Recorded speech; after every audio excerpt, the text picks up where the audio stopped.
The Hawker Hurricane, often overshadowed by the sleek and slender Spitfire, it was in many ways Britain's greatest fighter of World War II. While most of the glory went to the Spitfire, the robust and dependable Hurricane did most of the work. Never considered a world beater, it had that remarkable quality of being just good enough, and sometimes better. At the time of Britain's greatest crisis, Hurricanes withstood the onslaughts from Germany, Italy and Japan. Like the American P-39, P-40 and F-4F Wildcat, it was one of the early fighters that manned the ramparts and turned the enemy aside. For 3 precarious years, it held the line and bought the Allies valuable time. Without it, Britain would certainly have lost the war. Indeed, the Hurricane flew and fought in more campaigns, on more fronts and in more countries than any other aircraft of World War II. From the first day to the last, the Hurricane was there. This is the story of the remarkable Hawker Hurricane.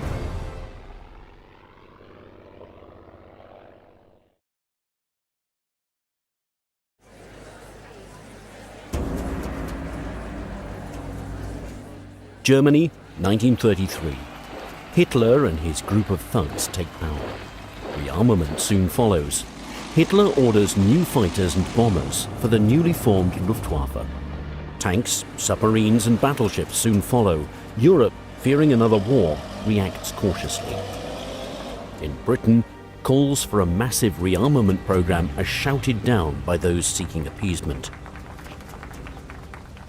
Just as Hitler begins to consolidate his grip on power, Sydney Camm, Hawker's chief designer, opens discussions with the Air Ministry for a new monoplane fighter, developed from the Fury biplane. Official support proves elusive, but Hawker's board backs their chief designer and approves development of the Fury monoplane as a private venture. Estimated to have a top speed of just 280 miles per hour, the Fury monoplane is soon abandoned. In October 1934, Rolls-Royce announces the development of the PV-12 liquid-cooled engine, the Merlin prototype. Sydney Camm is forced to abandon the Fury and creates a new aircraft capable of handling 1,000 horsepower. The Hawker Interceptor monoplane is born. 1934. The RAF is still largely equipped with fabric-covered biplane fighters and bombers. Steel and aluminium have replaced wood, but the fabric, struts and open cockpits remain. In May 1935, German rearmament accelerates. In response, the British government votes to triple the number of frontline combat aircraft. The move to the modern all-metal monoplane aircraft is, however, slow. February 21st, 1935. The Air Ministry places an order with Hawker for the first Hurricane prototype. For Hawker's designers, the temptation to embrace the new stressed skin construction techniques is tempered by the need to produce the fighter in great numbers. The methods that have served them since World War I would have to be used. As a result, the new Hurricane is constructed using established concepts, modified to suit the new requirement. Mike Potter, founder of Vintage Wings, an organization dedicated to the preservation and restoration of historic aircraft, sees a link between the Hurricane and Hawker's earlier biplanes. We also have under restoration a Hawker Fury of the early 30s era. And they're not in the same hangar at the present time, but the Fury under restoration, fuselage, and the Hurricane, if we put them side by side, you'd be hard-pressed, except for the 50% difference in size, to see which airplane it belonged to. So the Hurricane fuselage really does hark back to a post-First World War construction technique. The decision to go with the old-style biplane construction was to hasten mass production, and in that sense it was probably a good choice. They needed to get the contract and they needed to produce fighters. One of the advantages is that the airplane's very inspectable and maintainable. You can almost take the sides off this fuselage with a screwdriver, and getting inside of it is a lot easier than it is with a conventional monocoque airplane that's built like an egg. But it is also labor intensive. The interior steel structure is surrounded by a wooden structure, which is surrounded by fabric over most of the airplane, and that takes a lot of different materials and skill sets. Work on Hawker's monoplane fighter is swift. 9 months later, on November 6th, the first Hurricane takes flight. 3 months later, a top speed of 328 miles per hour is attained, making it the world's first fighter to exceed 300 miles per hour in level flight. On June 3, 1936, the Air Ministry orders 600 Hurricanes. 1937. The RAF's last biplane fighter enters service 2 years after the first flight of the Hurricane. As a biplane fighter, the Gloucester Gladiator is well equipped, with an enclosed cockpit and 4 .303-inch Browning machine guns. Its overall performance, however, is well below that of the Hurricane. Fortunately for the RAF, there were more Hurricanes in service than Gladiators at the outbreak of the war. RAF Norfolk, 1938. Number 111 Squadron is the first RAF unit to receive the new Hurricane. Here we see them showing off their new mounts for the cameras. Though excited to take them into the air, new pilots still had to be vigilant during their first flights. The Hurricane's not the easiest airplane to fly. It requires a little bit of technique, and I was surprised at how much work there is. Perhaps easiest to start on the ground, because it almost misleads you. On the ground, the Hurricane is a very well-behaved airplane. The gear is wide, the field of view over the nose is good enough that you can almost see where you're going. You still S-turn, as you always do in a tailwheel airplane, but the sense of the airplane at first is very forgiving and conventional, and I had pretty high expectations. When you first get it into the air, the Hurricane requires a fair amount of attention. The controls are a little bit stiff in terms of friction. It certainly doesn't give you the impression of being a terribly stable airplane. And I was surprised that it's almost impossible to trim the airplane off so that you can release your hands from the controls in a Hurricane. So the result was that it felt a little wobbly. The first Hurricane Mark Is were equipped with the two-bladed fixed-pitch Watts propeller and fabric-covered wings. This caused some early problems. During high-speed dives, the wing gun panels would partially blow out. Gun heating was also a problem, with guns freezing at heights above 15,000 feet. By 1939, the old Watts propeller was replaced by the de Havilland, or Rotol constant speed units. Stressed skin metal wings were also being manufactured. These wings would replace the original fabric models on both the production line and all existing Hurricanes. Hurricane designer Camm and Spitfire designer R.J. Mitchell took vastly different directions when designing the wings of their respective aircraft. The Spitfire and the Hurricane came from different design precedents, where the parts that were used and the design philosophy in the Hurricane came from the old Hawker biplanes. In fact, the interior wing construction is very similar to the way they were on the Fury and those. The Spitfire, on the other hand, Mitchell came to that design from the Schneider Cup racing seaplanes, and his aerodynamic mantra was about designing a razor-thin wing. In those days, he felt that the fastest airplane would have the thinnest wing, and so everything about the Spitfire was trying to keep the profile drag of the wing and the thickness to a minimum.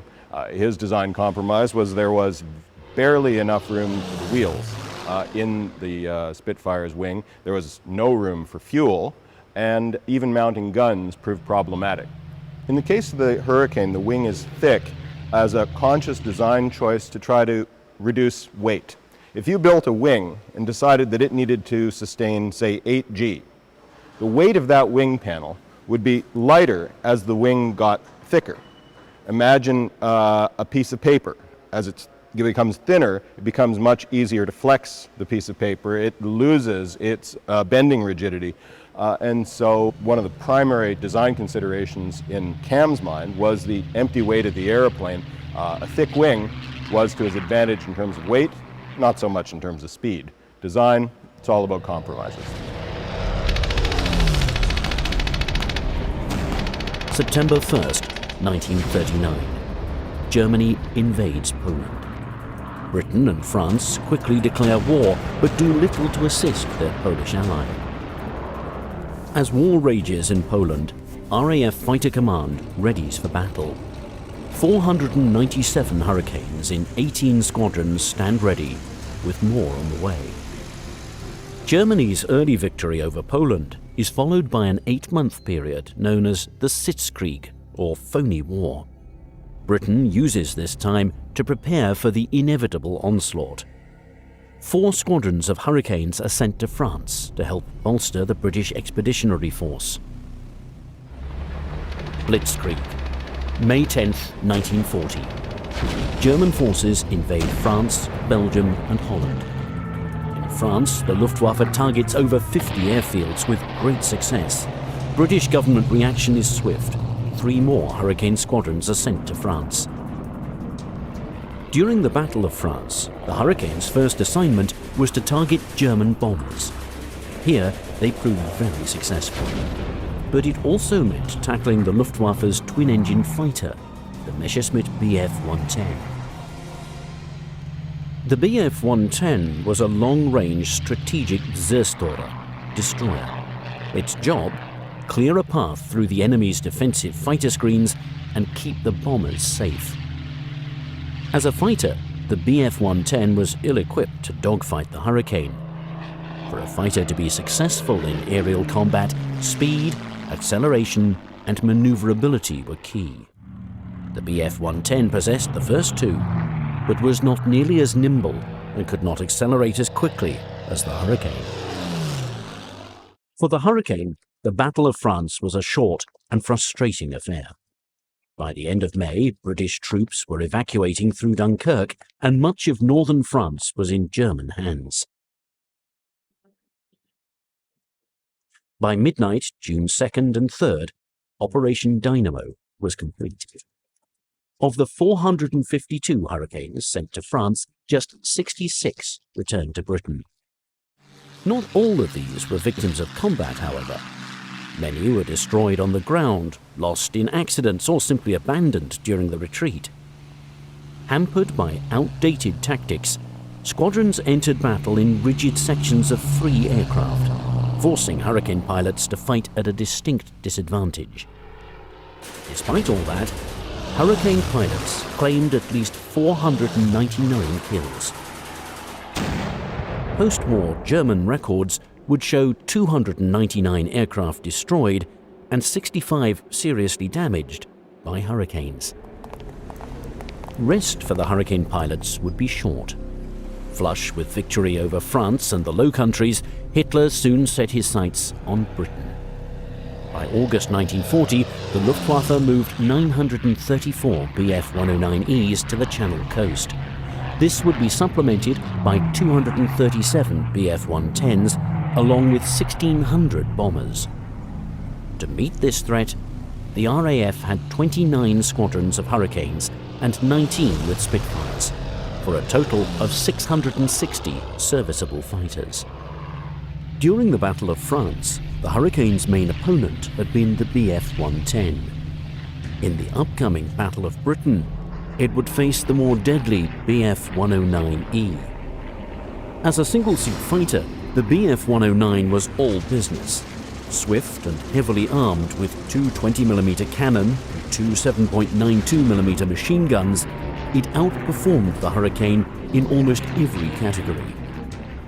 Bf-109 seems to have been all about performance. It has a very small wing on a very small fuselage, and it is as close to a dart as they could get in the early fighter design. And in terms of speed, they certainly succeeded. It was faster than the Hurricane and even the early model Spitfires by a margin. But it came at the cost of maneuverability. Certainly sustained turn performance was much inferior to either British fighters. But even with the Bf-109's advantages, the Hurricane managed to hold its own. Day after day, scramble after scramble, Hurricanes rose to meet the Luftwaffe. After 3 months of constant combat, the battle was coming to an end. Unable to destroy the RAF in the air and on the ground, Hitler turned his attention to London. September 15th, 1940. 1,200 Luftwaffe fighters and bombers begin a day-long attack on London. The RAF would be ready with 328 Hurricanes and 177 Spitfires. For the loss of 29 RAF fighters, the British managed to shoot down 57 Luftwaffe aircraft. While the loss ratio was 2-1 in the British favour, it was not the RAF's finest performance. By the end of September, the battle was all but over. Hitler's attempt to destroy the RAF had all but failed, ending any thought of invasion. For the Hurricane and the pilots who flew her, it was a triumph. Without the Hurricane, the Battle of Britain would have been lost. For the Hurricane, the numbers were impressive. Of the 1,185 Luftwaffe aircraft credited to RAF fighters, 656 were accounted for by Hurricanes, of which 222 were Bf-109s. Hurricane pilots would also face another foe. Eager to share in the spoils of victory, Mussolini dispatched 75 bombers and 50 CR-42 and G-50 fighters to take part in the Battle of Britain. 10 BR-20s, escorted by 40 CR-42s, were intercepted by the Hurricanes of No. 46 and 257 squadrons. It was a one-sided battle. 3 BR-20s and 3 CR-42s were shot down. 2 Hurricanes were slightly damaged. During the Battle of Britain, both Hawker factories at Brooklands and Langley were targeted by the Luftwaffe, with minor results. To further protect production facilities, a number of plants were moved underground. As part of the Shadow Factory scheme, Hurricane production was moved underground at Longbridge. Here, we see a newly completed Hurricane on a motorized ramp, rising to the airfield above ground. How did the Hurricane compare to the Spitfire during the Battle of Britain? As a gun platform, the Hurricane was superior.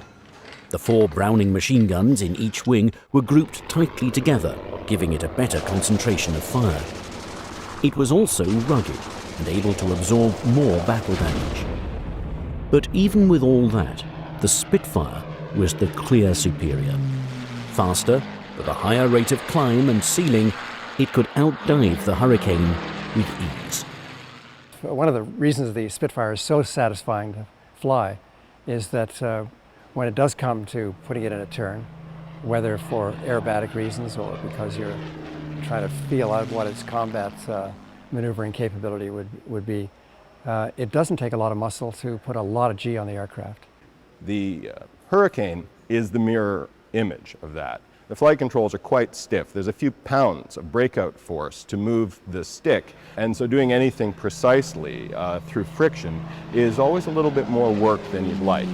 As well, the Spitfire's stability is conventional and positive. For example, if you put the nose down in the Spitfire and accelerate, it will want to return to trim, and you'll feel yourself easing the stick forward as a consequence of its stability.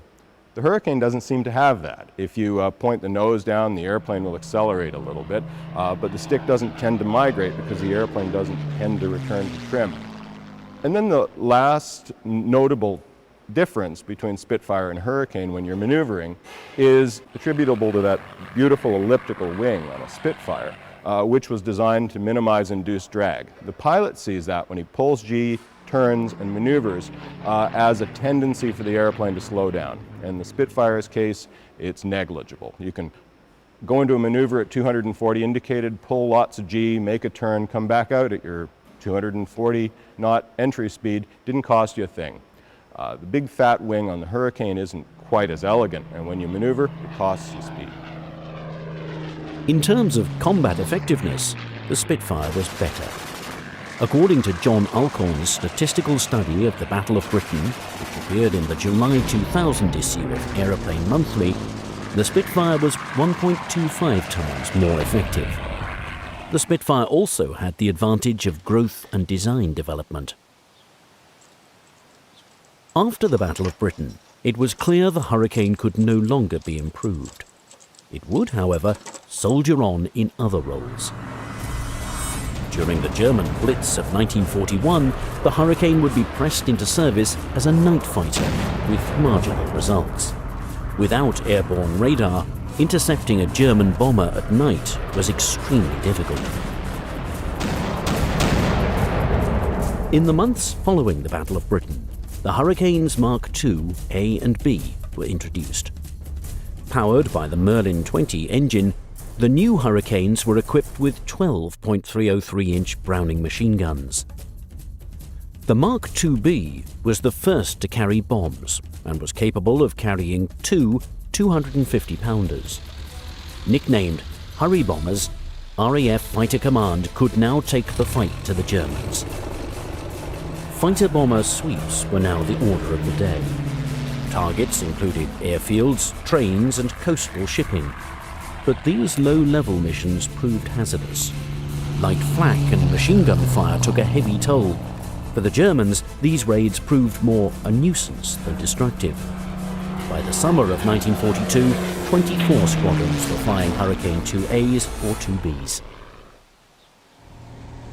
The Bf-109F. Introduced in the late fall of 1940, it would prove vastly superior to both the Hurricane and the Spitfire Mark I. The days of the Hurricane as a fighter over Europe were clearly over. But unfortunately for the Germans, the Hurricane still had a few more cards to play. During the Battle of Britain, the Hawker Hurricane proved a tenacious warrior, holding its own against Germany's best fighters. But soon, tenacity would not be enough to guarantee survival. As ever faster German fighters rose up against the RAF, the less agile Hurricane was clearly outmatched. For the Hurricane to remain relevant in the struggle against Hitler, Hawker would have to reinvent their sturdy fighter.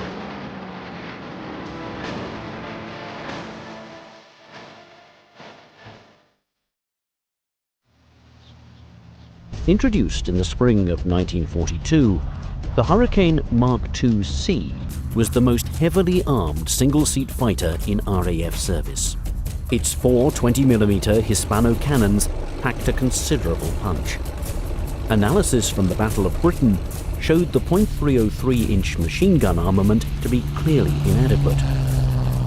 German bombers, like the Junkers Ju-88, were difficult to shoot down.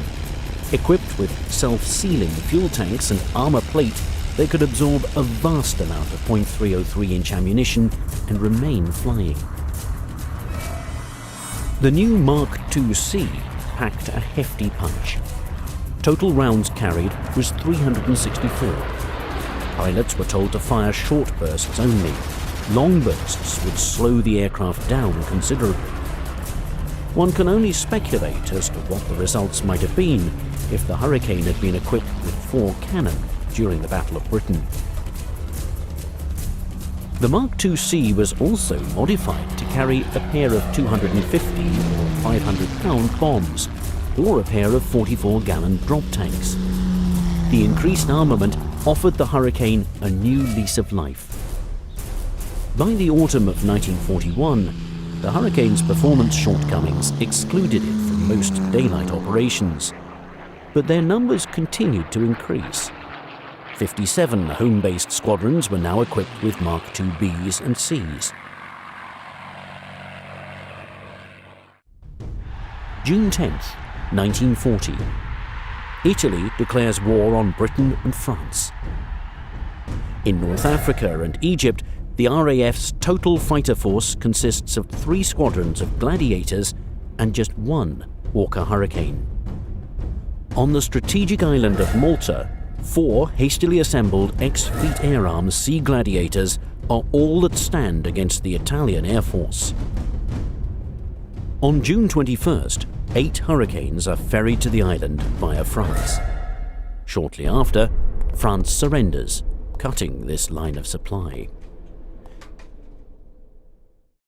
To keep their lines of communication open, the British had to find a new way around interfering German or Italian forces. For the British, their advantage lay with their colonial possessions.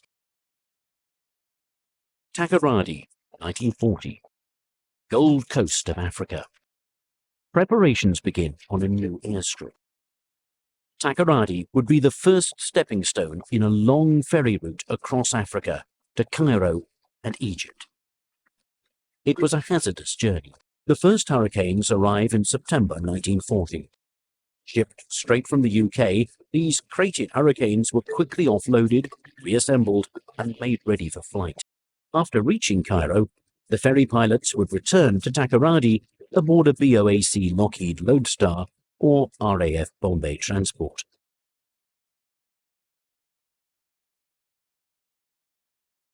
Prior to America's entry into the war, thousands of Americans would volunteer with both the RCAF and the RAF. The result was the first of 3 Hurricane-equipped Eagle squadrons. The initial squadron, number 7-1, formed in September 1940 and saw action in February 1941. 2 other squadrons would follow, and in September 1942, all 3 were officially transferred to the USAAF, becoming the 4th fighter group. Pearl Harbor, December 7, 1941. America and Britain are now at war with Japan. To strengthen the air defences of Malaya and Singapore, 51 crated Hurricanes are sent by sea, arriving on January 3rd. With its reputation still glowing from the Battle of Britain, it was expected the Hurricane would sweep the Japanese from the sky. That optimism was short-lived. The Hurricanes that arrived on January 3rd were not assembled until the 19th. By that time, Japanese forces were swiftly advancing down the Malayan Peninsula. In the skies above Malaya, Nakajima Ki-43 Oscars and Mitsubishi A6M-0s quickly overwhelmed the small Hurricane force. By January 28th, of the original 51 Hurricanes, only 20 were left. On February 10th, the last 7 Hurricanes flew to Sumatra. 5 days later, Singapore surrendered to the Japanese.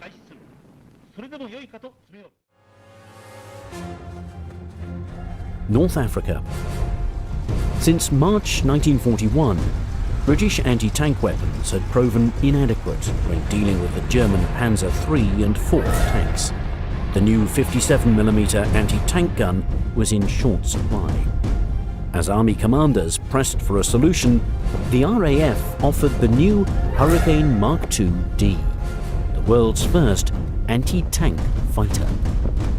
Armed with 2 40mm Vickers S guns, the new Hurricane was capable of defeating any tank when attacking from the side or the rear. The Vickers S gun rate of fire was 100 rounds per minute, with a muzzle velocity of 1,870 feet per second. Each gun was equipped with 15 rounds of ammunition with a mix of high explosive and armor-piercing rounds. By the winter of 1942, the situation in Africa had settled down to an uneasy calm. During this period, No. 6 Squadron took delivery of its first cannon-armed Hurricanes. Urgency was paramount, and pilots immediately began low-level training. Testing revealed that in order to achieve success, it was necessary to approach the target horizontally and at very low level. To help with their aim, tracer ammunition from 2 Browning machine guns was used to judge distance. A captured German tank served as target practice. When these tactics were tried out during Exercise Spartan in March 1943, the results were very poor. This would be in sharp contrast to the outstanding success achieved with the same aircraft in the Western Desert. From June 1942 until May 1943, No. 6 Squadron flew a total of 319 anti-tank sorties. According to official records, 47 tanks, 5 armoured cars and 3 half-tracks were destroyed. Often, hits from the 40mm cannons only disabled an armoured vehicle. 126 other vehicles, including 103 trucks, were also hit or destroyed. But it came at a price. 47 Hurricanes would be lost, with 40 being shot down in action and 5 pilots killed in combat. Only 1 was shot down by a fighter. It was clear. Low-level ground attack was dangerous and costly. Unfortunately, the urgent need for new tank busters in North Africa left little time for the application of additional armour protection. The Hurricane's liquid-cooled Merlin proved extremely vulnerable to ground fire. A single rifle-caliber bullet in the oil, glycol tank or radiator was often lethal, especially at low level. The tank-busting Hurricane had other limitations. As a specialized weapon, targets were limited. The combat situation had to suit tactics as well. If tanks and vehicles were not caught out in the open, the tank-busting Hurricane would sit idle. By the end of 1943, 800 Mark IIDs were delivered. While No. 6 Squadron's exploits were well known, 3 other squadrons, all based in England, used the tank-busting Hurricane with varying degrees of success.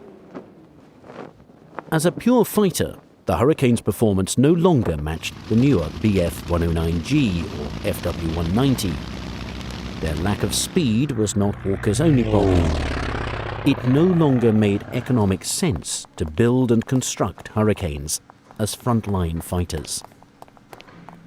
Development of the Hurricane during the war was limited in part by the aerodynamic limitations of a thick wing, and in part by how labor-intensive it is to build a steel frame wrapped in a wooden structure wrapped in fabric, and it took a lot of materials. There were people looking for Merlins, for Mosquitoes and Lancasters and Spitfires and Mustangs, and so because of all the resources it took to build the rest of the airplane and its aerodynamic limitations, the Hurricane quickly slipped to the end of the list for priorities. Even with these drawbacks, the Hurricane continued to fight in some new and unusual roles. One of the most outlandish was the Cat Fighter, or Hurricat, a seaborne fighter rocket catapulted from a ship to provide convoy protection. German long-range FW-200 Condors, in combination with U-boats, were taking a heavy toll of British shipping. To counter the threat, 35 merchant ships were converted with a single Hurricane and catapult system. These ships were designated CAM ships, catapult-assisted merchantmen. CAM ships and their Hurricanes would shoot down at least 9 FW-200s for the loss of just 1 Hurricane pilot. Unfortunately for the pilot, once the mission had been completed, he had to either ditch the aircraft or bail out close to a friendly ship. When the Royal Navy entered the war, its aircraft carriers were equipped with a mix of multi-role bomber and torpedo aircraft. There were no single-seat fighters. Desperate for a shipboard fighter, the Admiralty turned to the trusted Hurricane. The first Sea Hurricanes, equipped with an arrestor hook, were designated Mark 1Bs. Sea Hurricanes saw action in the Mediterranean, Atlantic, and Russia. It was, however, not the ideal fighter for the job. Without folding wings, it took up a lot of deck space, and its overall performance was lacking. By 1943, the Sea Hurricane was replaced by the more capable Grumman F-4F Wildcat, a true naval fighter. In the end, 1,200 Hurricanes were converted for maritime use. By the summer of 1943, the Hurricane was withdrawn from service in England. Hurricane units began to receive a new Hawker fighter, the Typhoon. Powered by the 2,000 horsepower Napier Sabre engine, the Typhoon was fast and heavily armed. Like its predecessor, Hawker had designed the Typhoon with a thick wing. The Typhoon's performance at altitude was disappointing, and like the Hurricane, it soon found a role as a deadly ground attack fighter. Armed with 8 air-to-ground rocket projectiles and 4 20mm cannon, the Typhoon proved to be one of the most devastating ground attack aircraft of the war. The Typhoon would be followed by the even more impressive Hawker Tempest. Equipped with a thin laminar flow wing, the new Tempest was a great improvement over the Typhoon and was considered one of the best low to medium altitude fighters of the war. September 7, 1942. The government's chief scientific advisor, Sir Henry Tizard, states, "The Hurricane has certainly outlived what everybody thought would be its useful life because of its value for aggressive action against land targets." The key to the Hurricane's survival was its thick wing and the development of new weaponry. Bombs, rocket projectiles, and large caliber cannon were the ingredients for this renaissance. The Hurricane's thick wing, which even Sydney Camm regarded as a cause for regret, was now one of its best assets. I don't think the design of the Hurricane's wing ever anticipated the additional stores, bomb racks, rocket projectiles, or even external fuel tanks that grew into the airplane over time. It's because it was a thick wing that it had a lot of structural margins, and it was relatively easy to retrofit these things. As well, the thick wing had the advantage of making the Hurricane obsolescent in terms of fighter performance, in terms of speed, early in its career, and so having tooled up to produce lots of Hurricanes, it became an easy design choice to press them into service as a ground attack airplane, for which it performed admirably when it was no longer really an air superiority fighter. One of the problems with the Spitfire was the wing wasn't thick enough to find a good solution for both putting retractable gear into the wing and also putting the armament you needed. It was much easier on airplanes with a thicker wing to put the fuel tanks and the armament and the gear retraction. The Hurricane, armed to the teeth with weapons, fought bravely on. Number 6 Squadron, newly transferred to the Balkan Air Force, would prove to be the longest-serving Hurricane squadron in the RAF. With just a week before Germany's surrender, the Hurricanes of Number 6 Squadron attacked 16 German troop ships in the Gulf of Trieste. War for the Hurricane in Europe was finally over. As the role of the Hurricane faded in Europe, on the other side of the world, the Hurricane would battle on to the bitter end. After the fall of Singapore, British and Indian forces would continue to fight Japanese forces in Burma. The Burma campaign was one of the longest of the war. During the summer of 1942, Hurricanes began to arrive at a rate of 50 a week.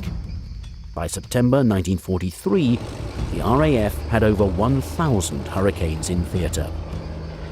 But victory would not come easily. Spring 1944.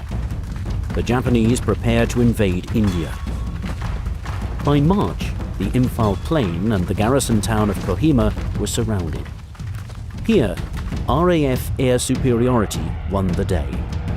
While Spitfire Mark 8s cleared the skies of Japanese fighters, 10 squadrons of Hurricanes hounded the Japanese forces below. By July, the siege was over. Over that period, Hurricanes flew 6,000 sorties. In the final months of the war, the Hurricane was replaced by Spitfires and the massive P-47 Thunderbolt. When Japan finally surrendered, 3 squadrons of Hurricanes were still in frontline service. Armed with cannon, rockets, bombs, and the newly developed napalm, the Hurricane remained a formidable weapon during the last 4 years of the war. Its versatility points to a fascinating paradox in the Hurricane story. For an aircraft of such a transitional design, the Hurricane was both modern and dated, revolutionary and conventional. At its core, the Hurricane was quintessentially British. A bulldog of a plane, it reflected the nation's wartime character: reliable, tough, determined. After the war, Hurricanes continued to serve. Amazingly, No. 6 Squadron continued to fly the Hurricane as an Army cooperation unit in Palestine. The Indian Air Force operated 2 squadrons until 1947. The Irish Free States Air Force kept their 13 Hurricanes flying until that same year, and Portugal used them until 1951. The last Hurricane to be built by Hawker, PZ-865, now flies with the Battle of Britain Memorial Flight. It also appeared in the 1969 Battle of Britain epic as Sir Keith Park's personal aircraft. The arrival of the new jet fighters, beginning with the Gloucester Meteor and the de Havilland Vampire, did not spell the end for Sydney Camm and Hawkers. Turning his attention to the new frontier of jet fighter production and design, Sydney wasted no time in producing the Hawker Seahawk. On September 3, 1948, the first prototype took to the air. In 1949, Hawker would receive an order for 151 Seahawks. The Hawker Hunter, the last in a long line of outstanding fighters designed by Sydney Camm. The genius of his design began with the Hawker Fury, the most successful biplane fighter of the 1930s. World War II would see the contributions made by the incomparable Hurricane, Typhoon, and Tempest. The Hunter was a Cold War classic. Considered by many as the best-looking and best-handling combat fighter of the 1950s, the Hunter would serve the RAF well into the 1960s. The crown in Sydney Camm's career would have to be the Hawker Siddeley Harrier. Far from the fabric and wood of the Hurricane, the Harrier was truly revolutionary. Powered by a Pegasus vectored thrust turbofan engine, the Harrier was the world's first vertical takeoff and landing fighter. Among all of Camm's rich achievements, the Hurricane has to be the most significant. Without his persistence, the future history of Britain, even mankind, might have been very different. As a tribute, Flight magazine said it best. Without detracting in any way from the magnificent courage, skill, and endurance of the fighter pilots, the British victory was in some measure due to Hawkers, who produced the aircraft in time and sufficient numbers to enable the pilots to turn the day. A lot has been said about the Hurricane, the Spitfire, and the Bf-109 in terms of which is the best fighter. And I think the most honest answer is that a good pilot will fly his airplane to its peculiar strengths and avoid being worked into a corner where he suffers from its weaknesses. And there were exceptionally capable pilots in Hurricanes, Spitfires, and 109s. The summer of 1940 was a moment in which the world was convinced Hitler's Germany would prevail. It was the Hurricane that helped turn the tide. For the first time, Nazi invincibility had been defeated. The once distant hope for victory was now a clear and unstoppable reality.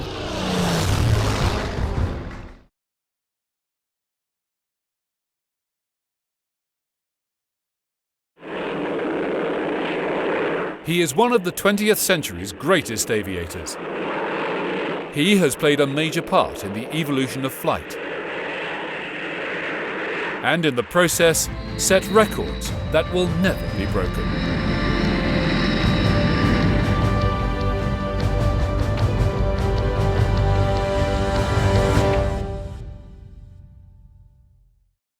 My father was in the Royal Flying Corps during World War I.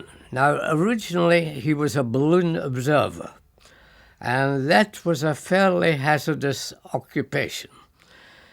And after a while he decided that it might be a little less dangerous if he became a pilot.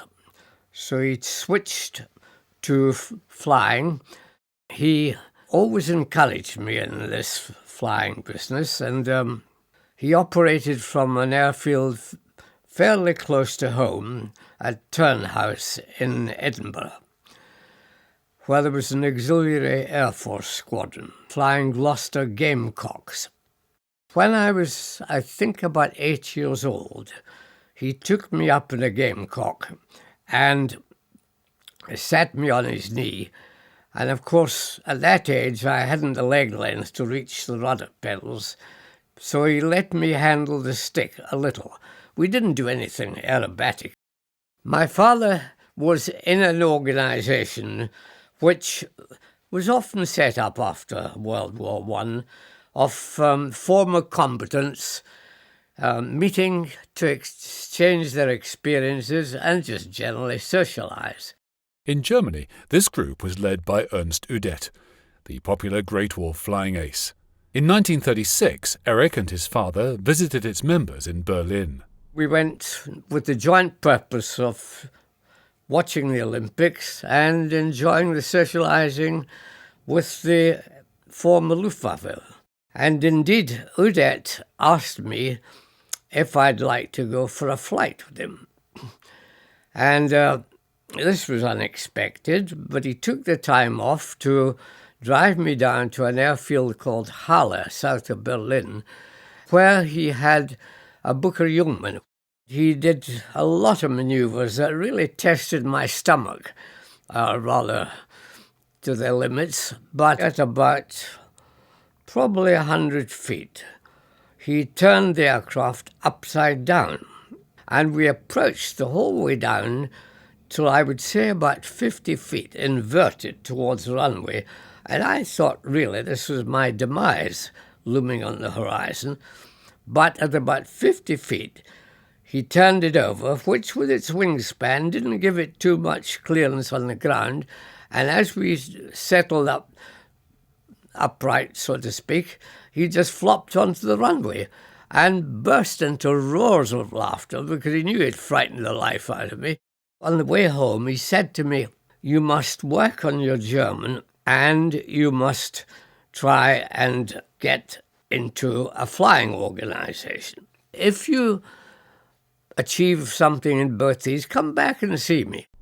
In 1938, the teenaged Brown revisited Germany, this time alone.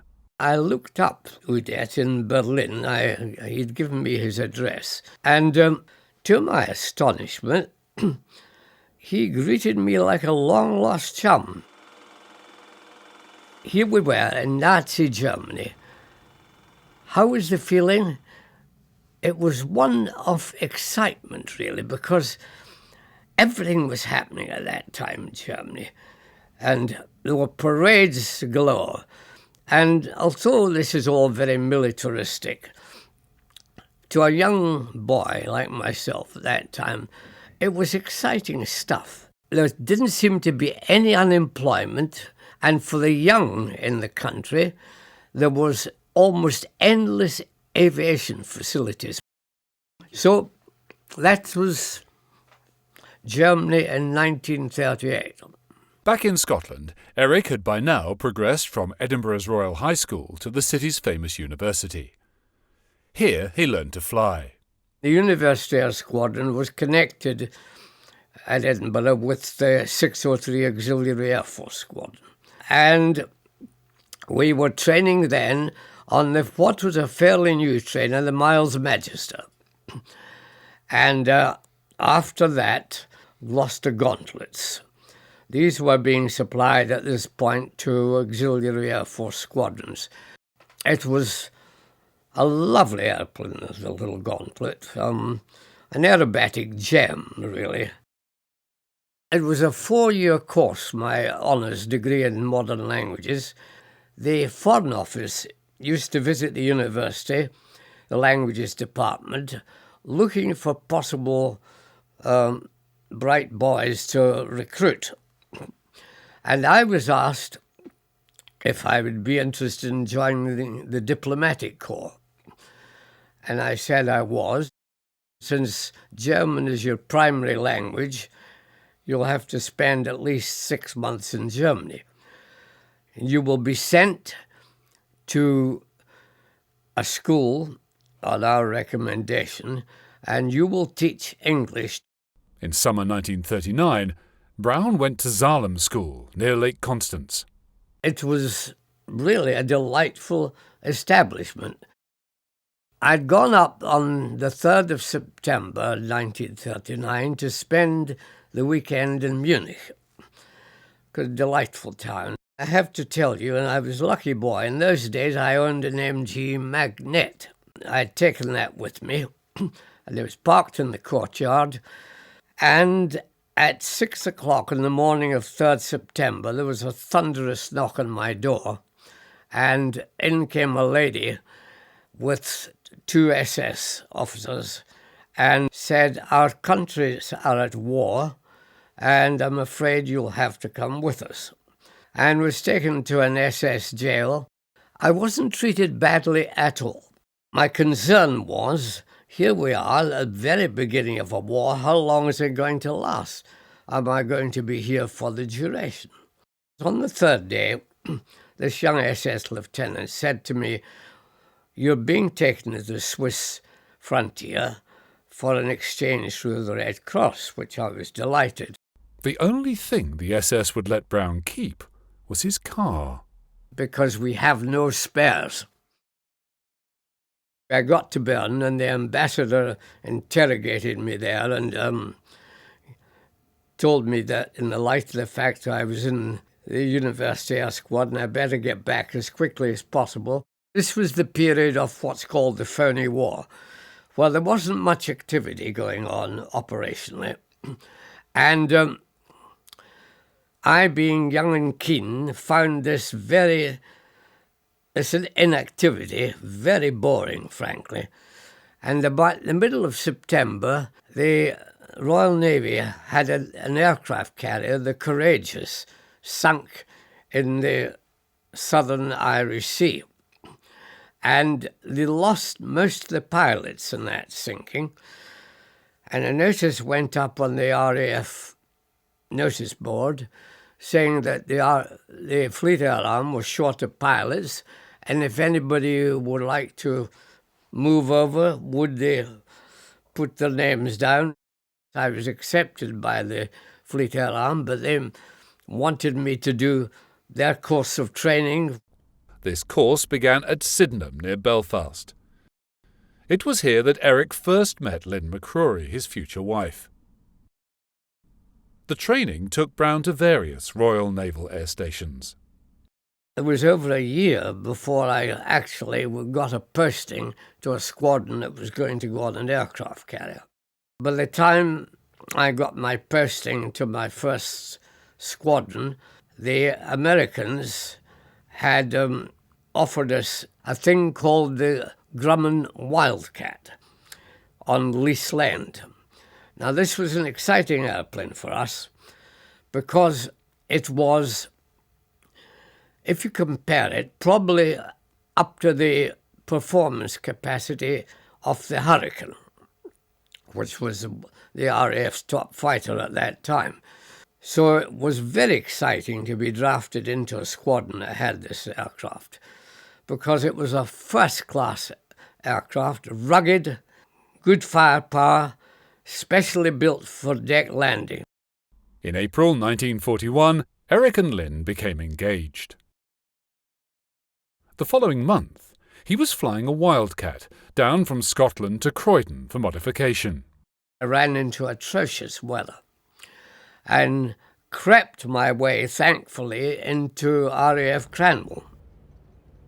To my utter surprise, there were just hordes of civilians around. So I wondered what was going on. But nobody would tell me. The next day, Cranwell's air traffic control asked Brown to perform some weather tests, as the cloud base was low. From the air, I could see this activity at one hangar. Finally, round about 7 o'clock in the evening, it was beginning to lift, and there was furious activity at this hangar, and they eventually rolled out an aircraft, the like of which I'd never seen before, because it had no propeller. Of course, this was Britain's first jet aircraft, the Gloucester E-28-39.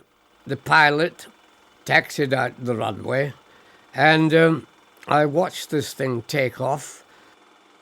It did a fairly short flight before it landed very smoothly, and a huge horde of people dashed over and surrounded it, and prominent amongst them was a wing commander in RAF uniform, and of course this was Frank Whittle. In summer 1941, Brown and his squadron transferred to HMS Audacity, Britain's first escort carrier. She had been captured from the Germans. It was originally a banana boat.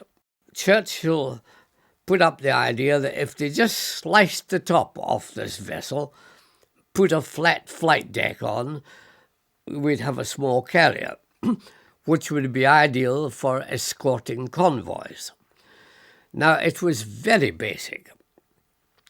Whereas a normal aircraft carrier these days had a flight deck with a length of about 800 feet. This little vessel, total length was 420 feet. It had only 2 arrestor wires and then an emergency arrestor wire, which we called the for Christ's sake wire.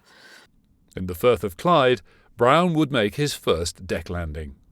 Half of the pilots in the squadron had been on the bigger carriers before, and when they saw this small thing, it must have frightened the life out of them.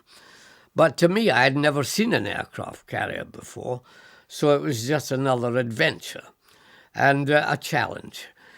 And frankly, I enjoyed it. From the air, it looked like a matchbox floating in the sea. But I didn't find any great trouble with it, frankly. And I did my 4 landings, I think it was, and that qualified me, and we were off shortly into operations.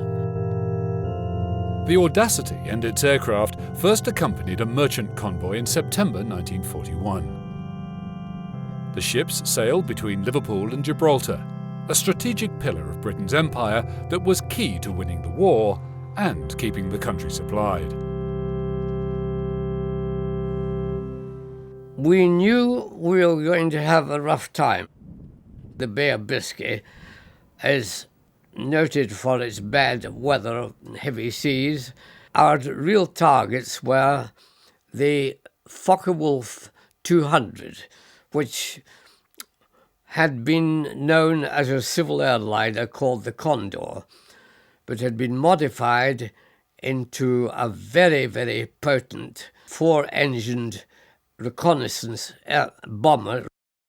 It was a great threat to the convoys, giving their position to the U-boat wolfbacks which were around, and they closed on the convoys and attacked, mainly at night, of course.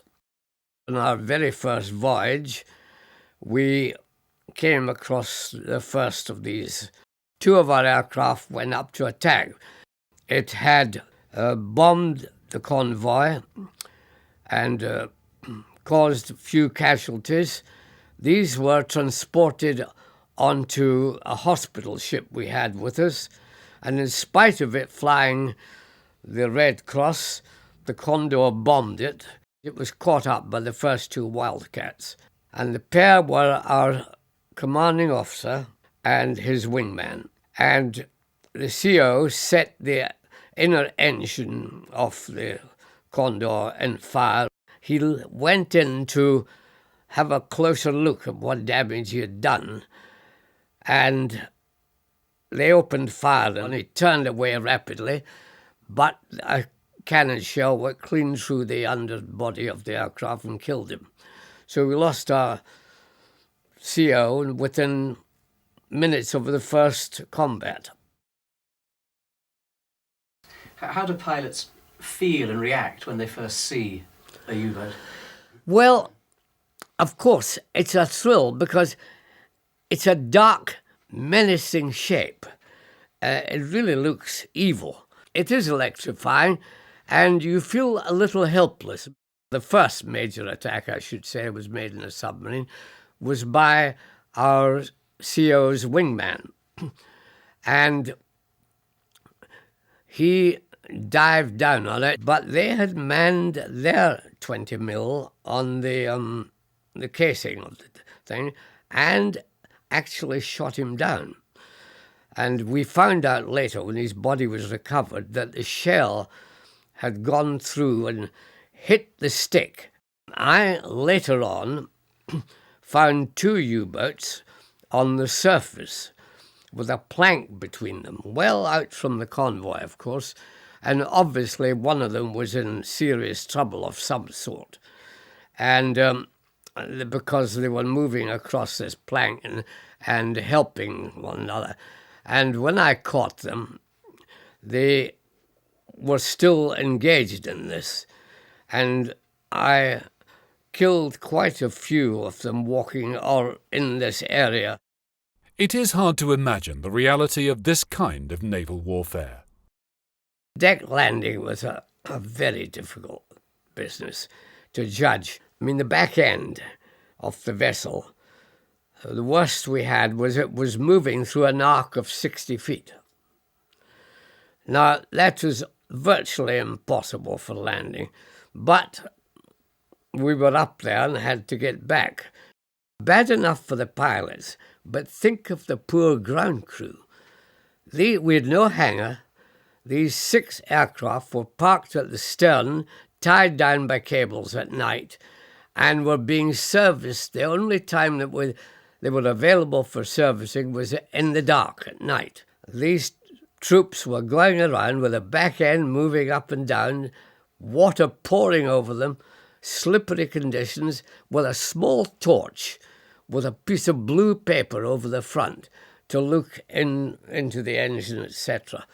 I think they were pushed to the limit. We knew as pilots that our life depended on these guys. During the convoy's return trip, Brown's aircraft was hit by a Condor. This shell smashed through my windscreen, and a large piece of the glass from the screen came into my mouth. I think this concussed me. Apparently, my wing leader, I was the number 2, came alongside me, realized I'd been hit, and was afraid that I would become unconscious, and that would have been that. So he kept talking to me all the time, trying to keep me going. He said I wasn't responding, but appeared to be doing what he told me to do with the aircraft. And he talked me down onto the deck, and I've no recollection of landing on at all. But I caught the for Christ's sake wire. Brown suffered further injuries when landing and was out of action until the convoy reached Britain. The Condor remained a huge threat. I then studied this aircraft very carefully to see where its armament was and how it could bring it to bear against an attacking aircraft. And I realized that there was no blind spot except from the front. Brown discovered there was a limit to how far the Condor's upper and lower front gunners could move their cannon before they were in danger of hitting their own fuselage. This left the Condor vulnerable to a head-on attack. On the second convoy to Gibraltar, Brown put his discovery into practice. When I eventually managed to get this aircraft into a situation when he was nipping in and out of cloud, it was rather difficult to keep up with him. eventually I made an absolutely flat attack. When I opened fire, I could see the pilot's windscreen shattering. As soon as I did that, it began to fall down in a very flat attitude into the sea, to such a degree that two of the crew managed to crawl out of it. So they probably drowned there, I would think. So that was my first attack. And I had a similar one the second time. The other guys quizzed me on this, of course, and they all adopted the same thing. We brought down 4 more using the head-on attack.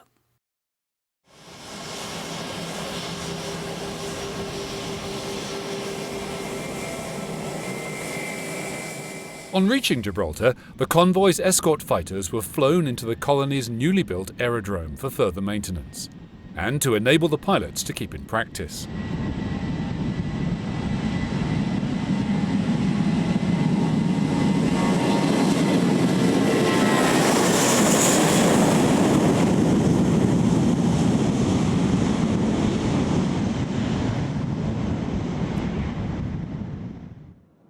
Brown's convoy set back for Liverpool, commanded by Frederick Walker. From Spain, German spies noted its departure. After leaving Gibraltar, we were put under immense attack. We were a slow convoy, 5 lines of vessels, about 4 or 5 in a line. Walker would put the carrier right in the middle line, so it was furthest away from attack.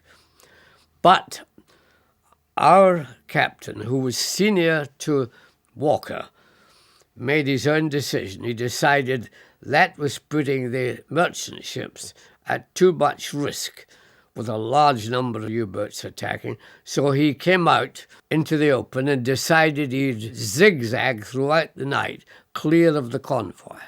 We'd been doing that for maybe an hour or so when a U-boat source fired a random torpedo at us in the hope of having a strike, because we were zigzagging at 14 knots. And as his luck would have it, hit our rudder, carried the rudder away. The U-boat surfaced about 200 yards on our port side. And we could see the captain of the U-boat quite clearly on the conning tower with the braid of his hat. And our captain called all the crew of the Audacity onto the flight deck. There was this uncanny period, which may have been as much as 10 minutes, where we were looking at each other when one of the sailors' nerves broke and he rushed into one of our 20mm cannon and opened fire at the U-boat. In retort, the captain of the U-boat fired 4 torpedoes, all of which struck us, and the entire bows carrier fell off. And of course, when they went, she tipped up immediately, and as she did, the cables holding down the Wildcats at the back all snapped. I'll never forget the twang as they snapped. And they came rushing down the deck into 400 sailors and just wiped out dozens of them, knocking them over the side, killing them on impact, and so on and so forth. Utter chaos. I realized what was going to happen. So I went immediately to the side and jumped off. This was the 21st of December in the Bay of Biscay. It wasn't going to be warm in there. I found myself with my flight leader. We were left for 3 or 4 hours in the water. He and I tied ourselves together and then got a group of sailors. We were 26 in all, and we all tied ourselves together with the bits of cord and string we had. And obviously hypothermia was setting in. And as they fell asleep, they toppled forward and just drowned. And of course, they were dead weight. And I'm afraid we had to be ruthless and just cut each one that drowned off. And After 3 hours, I'm afraid the only one surviving was the flight commander and myself. The reason being, we had made wests, which supported our necks, our heads, kept them above water. And it is a horrible thing to realize that your companions are just not surviving.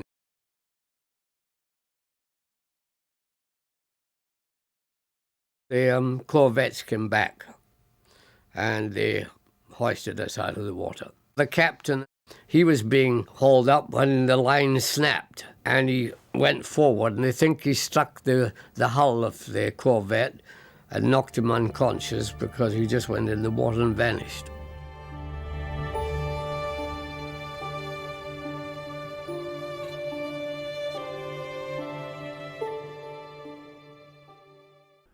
While off duty, Eric and Lynn got married. 2 months later, he was awarded the Distinguished Service Cross for bravery and skill in action against enemy aircraft during the convoys. We were all recalled to reform the squadron with Hurricanes at Yeovilton in Somerset. But just prior to embarking, I was told that I was required to be kept behind for a series of trials of Hurricanes and Spitfires on escort carriers. Now, why was I tossed into the test world? I didn't discover till later on that the captain of the Audacity had written in my confidential report that I had a facility for deck landing and they should try and make use of this. That's why I was hauled out to see if a Hurricane could be landed on an escort carrier and then a Seafire. Both trials were successful, so from then on I was allotted to this test unit called the Service Trials Unit for the Navy. This was based at Crail in Scotland. Here, Brown rapidly expanded his tally of deck landings in his new role as a test pilot. He was also promoted to lieutenant. By spring 1943, the Allied landings in Sicily were imminent. The role of the RAF was to attack land targets, but its pilots would need to return to aircraft carriers pending the capture of Italian air bases. This made it vital to train aircrew, both British and Canadian, in deck landing. I was sent to Kenley to teach the Canadians. They were not very receptive. They were heavily involved in their own kind of wars with Spitfires, and Canadians being what they are, the only way I could get them to agree to do some deck landing training was they said, we'll do one for every sortie you do with us. So this was the deal. So I did a few what they called rhubarbs and things like this over in France. There were shoals of 109s and 190s around, so one had to keep one's wits about one to survive. A terrible thing to say, but I enjoyed it, frankly. And you're not supposed to enjoy wars, but there you are. It's the spirit gets to you. After 14 months at Crail, Brown was posted to the Test Evaluation Squadron at Boscombe Down. I had been almost entirely a single-engined, piston-engine pilot. And suddenly I was thrown into a place where twins and four-engine aircraft abounded. I'd only been at Boscombe Down just a month when I got a phone call from the Admiralty. They rang me up and asked me if I thought it was possible to land a Mosquito on a carrier, twin-engine aircraft. With all the brash confidence of youth, I said, oh yes, I'll do that. And so they said, right, you're on your way to Farnborough. At the Royal Aircraft Establishment in Farnborough, Brown would become Chief Naval Test Pilot. I had never even seen a Mosquito till I got to Boscombe Down. So I had to learn to fly the aircraft and work up on it to land it on a carrier. They called it Mission Impossible because the stalling speed of the Mosquito, with everything down, was 110 miles an hour. And the boffins at Farnborough said that the maximum speed that the arrestor wires would accept a Mosquito on a carrier was 86 miles an hour.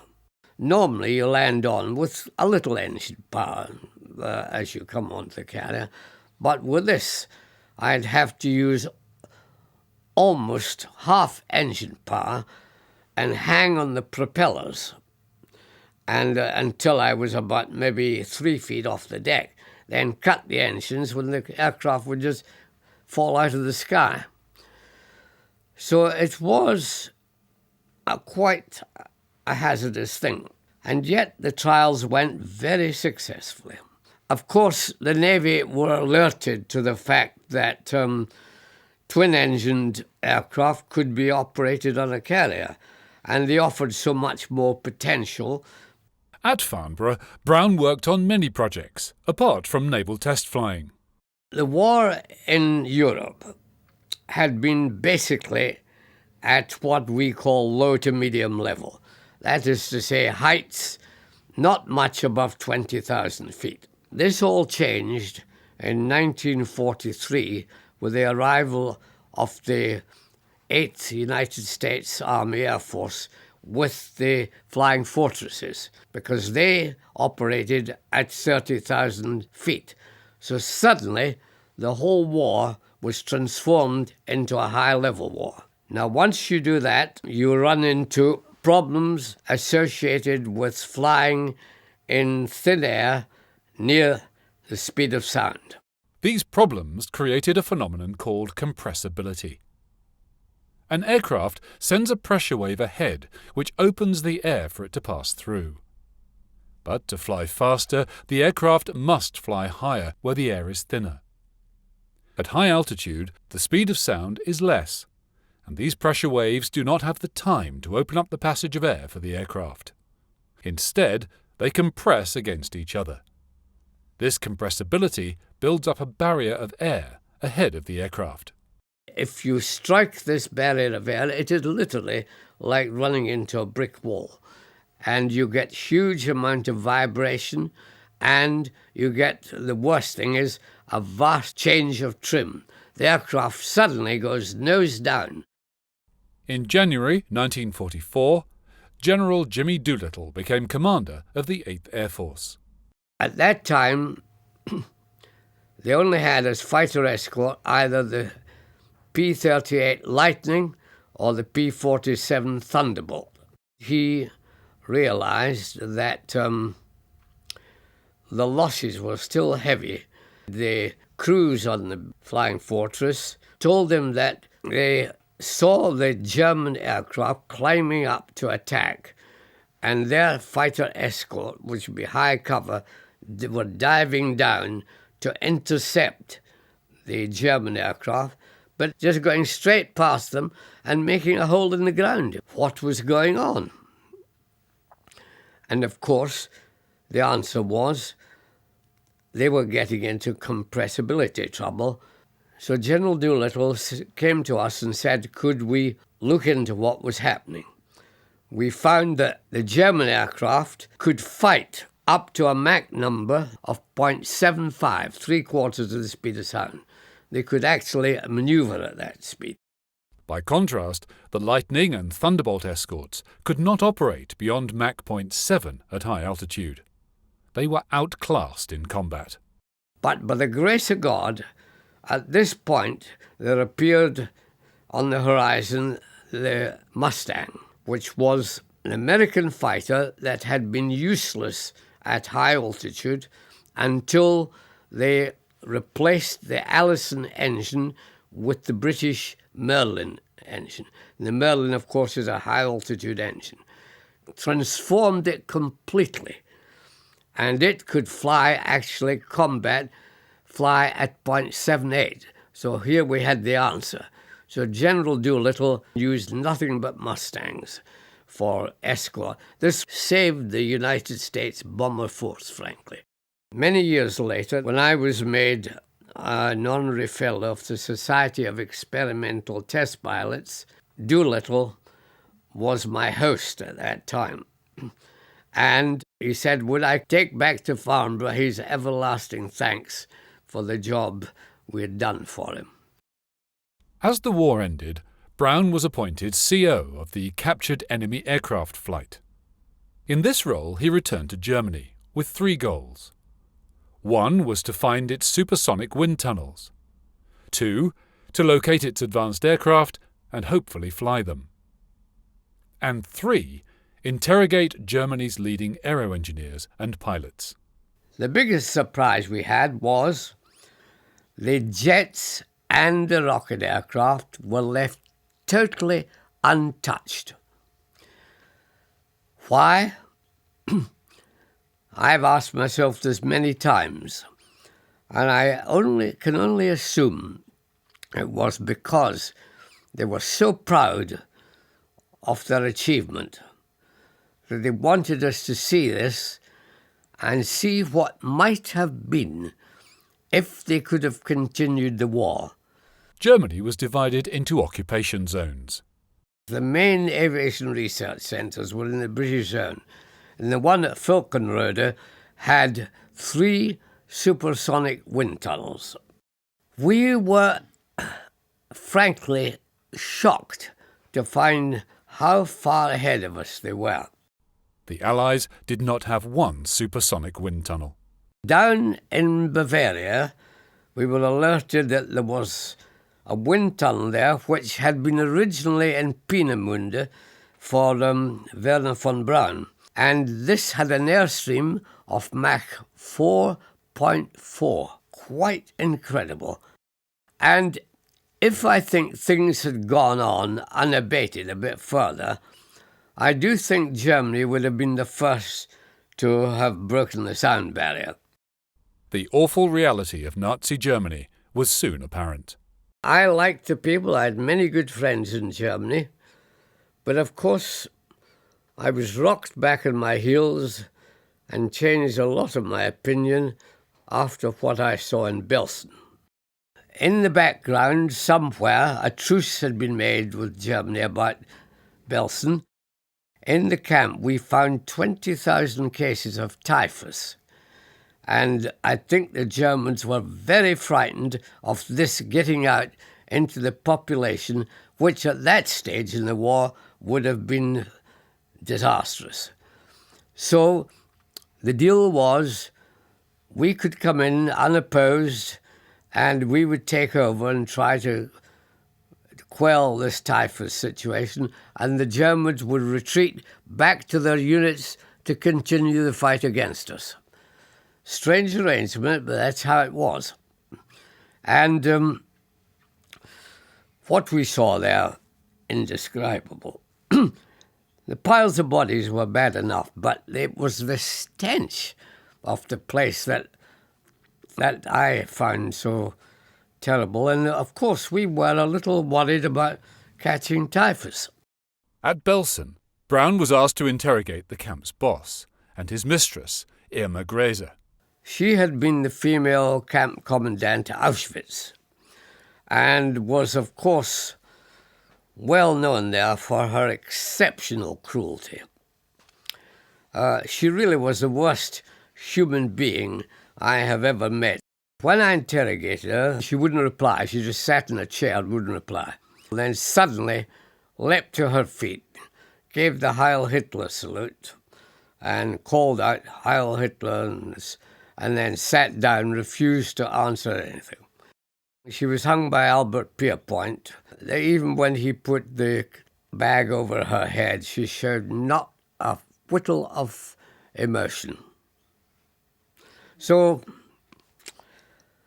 these are the sort of people one can find in a nation, I guess. The Luftwaffe's jet aircraft were a revelation. They Me-262, without any question, was the most formidable aircraft of World War II. For this reason, it had a lot of innovatory features and a quantum jump in performance. The innovatory features were, of course, primarily swept-back wings. Secondly, axial flow jet engine. Thirdly, very heavy firepower, 4 30mm cannon.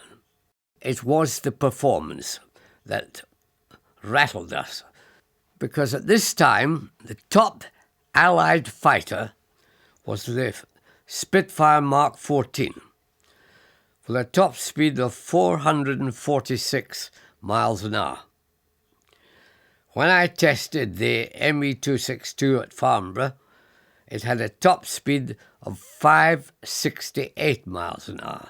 With this sort of fighter, you could conduct combat totally on your terms. If you didn't want to engage, you could go off and leave everybody standing. The 262 was powered by an axial flow turbojet, the UMO 004. It was a beautiful airplane to fly, but it had very, very sensitive jet engines. And when they were acting correctly, you had a great airplane on your hands. When they were temperamental, you had quite a difficult airplane on your hands. Brown himself captured an airfield stocked with another amazing German aircraft. Now, the Arado 234, different propositions, straight wing, same engines, but a reconnaissance bomber. But it was so fast, even with straight wings, that it could outrun any Allied fighter. And we know that it had taken reconnaissance pictures over Great Britain, operating out of Norway. It was easier to keep serviceable than the Messerschmitt 262. I tended to fly the Arado more because we were getting more information on the engine out of it. That's what we really wanted at that stage. And Brown was also the only Allied pilot to fly the most innovative Nazi aircraft of all, the Me-163. You had swept wings on this. It was semi-tailless. It had a rocket motor, which was unique in this sense. Rockets have been tried in aircraft for years. Here was a rocket produced which was throttleable. The 163, in my opinion, at the end of the day, was a tool of desperation.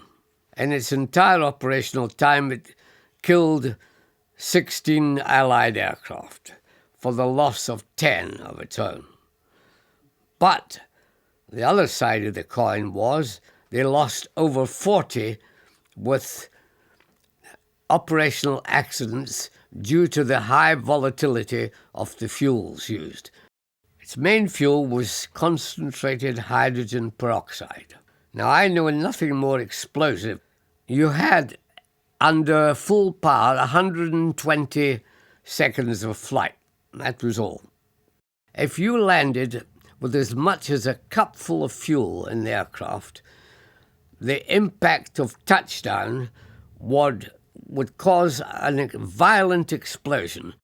Brown discovered the arms of the pilot's seat were in fact hydrogen peroxide fuel tanks. If a bullet goes through and fuel leaks, it would take 9 minutes to melt the pilot. But strangely enough, at the end of the war, it was the aircraft that influenced world aviation thinking more than any other unit. In Germany, Brown was also busy interrogating the key players in Nazi aviation. In the whole of the American occupation zone, they hadn't a single Arado 234. And they were very keen to get one. So they were given 2. Then they came back to us and said, the Secretary of State said, we would very much like to have another 2.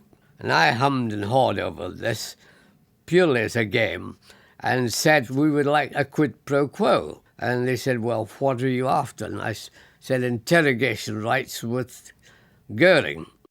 After a month, they agreed. I interrogated him, I think, if I recollect, it was the 16th of June, 1945. And I was given an hour, told I mustn't ask him any political questions because of the Nuremberg trials coming up. He was very affable, and frankly, I found him a charismatic rogue. I asked him what he thought the outcome of the Battle of Britain was, to which he replied that it was a draw. And I said, well, how did you arrive at that conclusion? And he said, well, if you look at the official casualty lists on both sides, he said, there isn't much between them. Now, that's not an unreasonable statement when you look at the casualty list. And he said, secondly, we withdrew. We were not defeated, we withdrew because Hitler ordered all the air units back to train for Operation Barbarossa, which was the invasion of Russia. Now, that is also factually true. Now, I would not like to tell the RAF that. By 1941, it had become clear that gas turbine jet propulsion was the future of flight. The aviation industry's next goal was to fly at supersonic speed. This was impossible on any piston engine aircraft because of the drag of the propeller. Farnborough had started, and indeed was the first research establishment in the world, to start work on compressibility and transonic testing. And it started using the Spitfire 5 back in 1941. Its boffins realised they had the key to supersonic flight. So they issued a specification in 1943 for a supersonic research aircraft.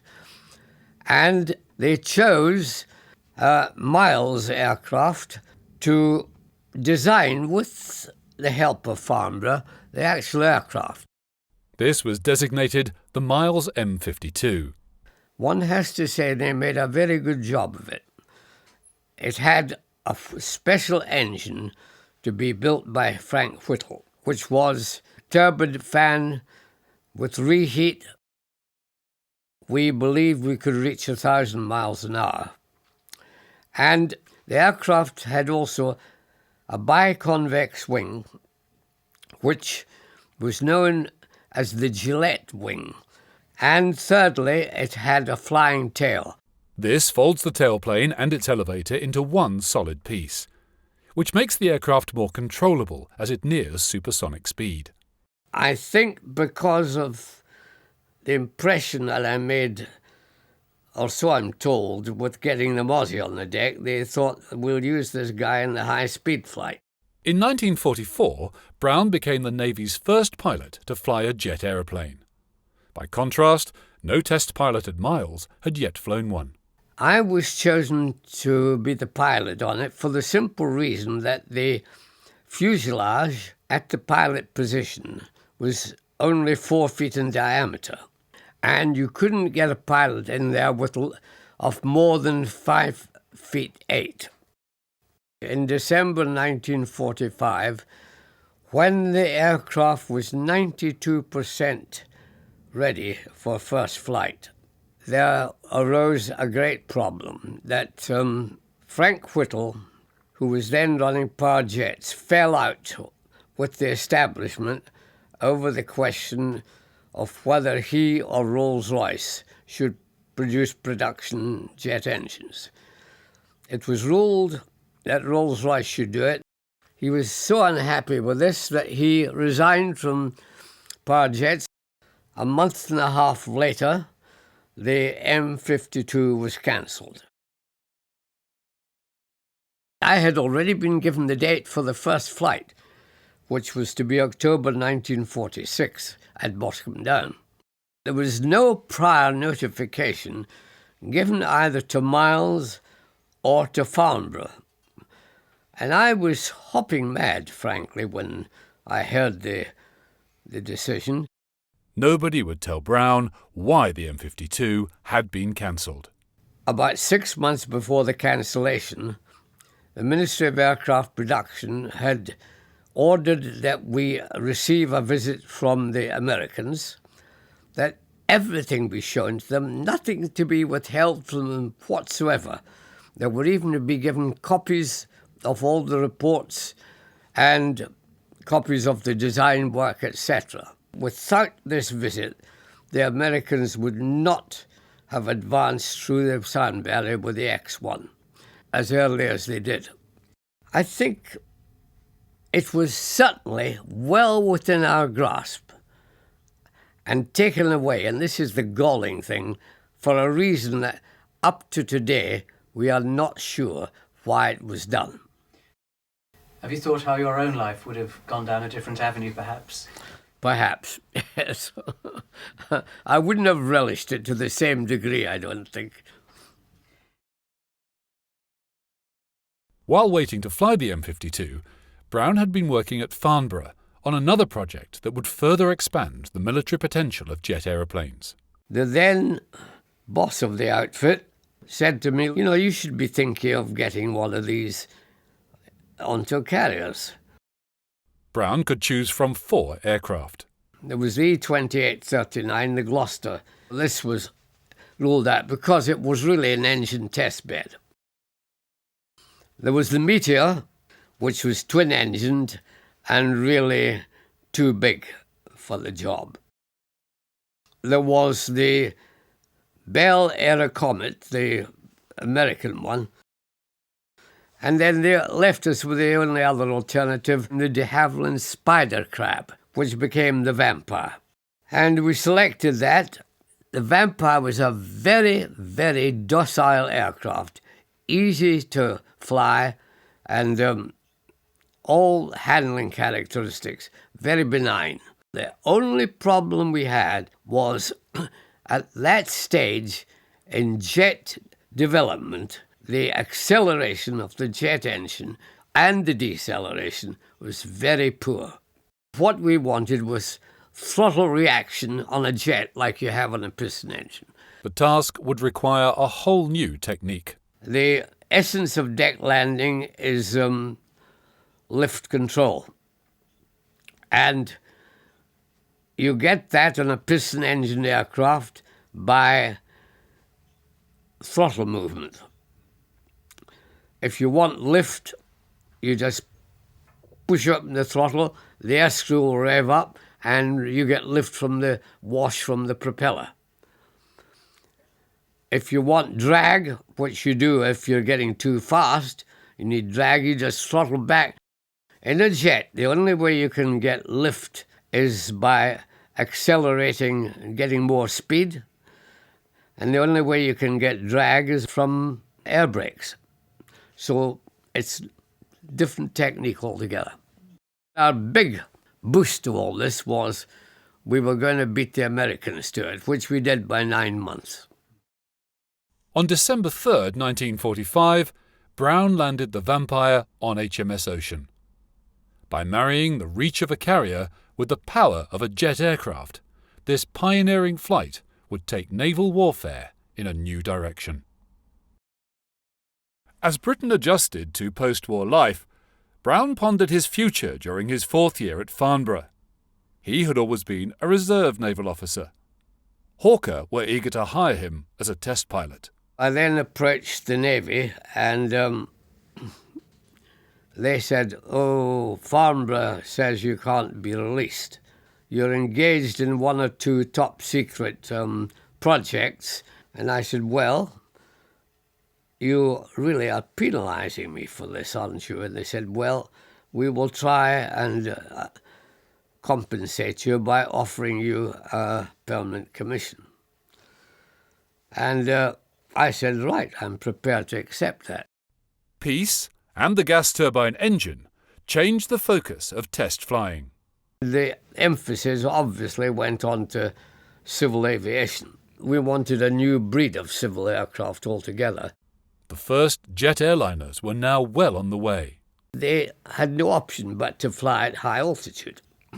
So penetration of thunderclouds had to be looked at, but also a new phenomenon was occurring up there called clear air turbulence. Here was a new environment for civilian passengers. The structural demands on a civil airliner become huge. Someone had to find out more about them.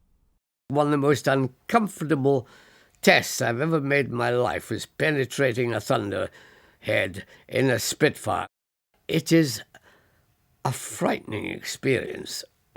You are tossed around like a little light toy. And in addition, you're getting the full visual entertainment.